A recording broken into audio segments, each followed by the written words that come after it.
you got some really cool advice from your dad, and I think a really good example of working hard, work ethic. It's okay to go through the grind even when it may not be shiny and easy and popular, but you can still make something of it and still have a good time doing it. How much of that would you attribute to guiding you through and making it almost like it was almost like you were after going for like the hard sales position? How much of that influence would you say helped you through that because you had seen that had paid off before in the past?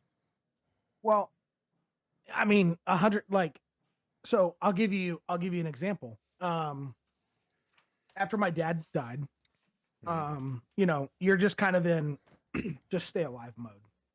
Yep. And you're getting the funeral preparations done and everything else and trying to figure it all out and finally get to funeral day and we've got all the stuff figured out and we kind of get there and it's like, okay, let's get through this last thing and then we can just kind of everybody's there, everybody wants to support, yada yada yada, but like it's just overwhelming and you're just nose to the grindstone because you're the responsible adult that's got to figure this out. Right. Mhm. And so we head we head to the building and we're driving and I remember pulling on the main road and there's cars everywhere on the main road and I'm like, what the hell is somebody's having a crazy like bash or something at their house, like what's going on? and and we get a little further and we get to the building and we get to the church and there's a bunch of cars everywhere and I'm like, oh no, somebody scheduled like an event or something at the same time as my dad's funeral. I'm sitting here thinking like I'm livid because I'm like, we Yeah. reserved the building, we're supposed to be here, like these people should not be here. And so I hop out, I hit the door, go in through like the little kitchenette area and everything else, and I walk in to where like the gymnasium thing is, and there's chairs all the way back, and it's completely full. Wow. And we go into the like the front part where everybody everybody speaks and everything else for the service and all that, and it's completely full. And we get in, and we can't. There's people that can't even get in the room. And I'm sitting here thinking, who the hell are all these people?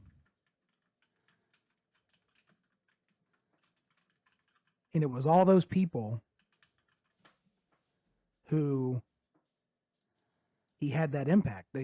They knew that he cared, and that's what they were there for. Mm, They Yep. were there for him. They were there for his family. right. And Yep. I met people for hours that flew across the world, across the country, people talking, telling me stories about my dad and everything else. And I think it was probably then I was completely, I fell to the ground. I didn't even know, like, I was so tired. I was so weak. I was so, and like to see all those people was just overwhelming. And I get there and I see half the people I work with are there and all these other, and like you couldn't even get in the building. And I just Yeah. go, and that to me was like, if my dad leaves anything behind, it's that. And so remember how important that is. Yeah. For And sure. For that's sure. it's kind of been a staple in my life, regardless of what's happening. If my kids are acting out, if there's conflict somewhere and everything else, I try my best to remind myself, make sure whoever that you're talking to and whatever else knows that you care. Because when somebody knows that you care, the message lands differently. When somebody knows that you 100%. care, they'll hear what you're saying and maybe even what you're not saying. Right. And Yeah. so yeah, I mean, I don't know if that was a appropriate way to answer your question, but That it was a fantastic way. Yet again, you told another story and did it well, made it exciting. The hook was fantastic, and yeah, it was. It's a perfect way to answer that question. Here's what it really comes down to. I'm imagining. I mean, here's the thing: what son or child doesn't want to have that experience from a parent? I mean, what an impact! And here's what that seared into you. Listen, Mike and I talk about this all the time, right? When it's very easy to get swept up in this space with the money. But I have met so many unhappy people who are rich. And it's like they don't talk to their kids. You know, they're on multiple marriages, and it's like they're not happy, you know?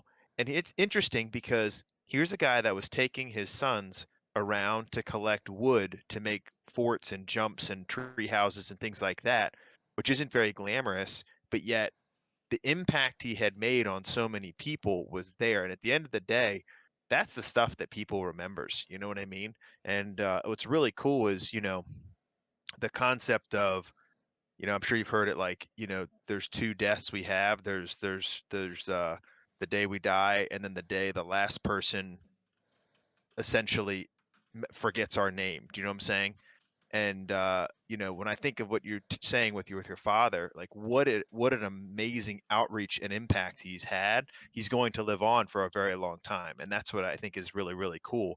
And you demonstrated that when you said, hey, times were tough, got laid off, pandemic, you started your own thing, and here it is, you're reaching out to people and not a single person turns you down, which means it seems like you've taken that lesson and you've ran with it, right? And I just think that that's really cool because what you're really embodying is that, one, you're not just all talk, right? There's people who will say these kind of buzzwords, and then there's people who live them.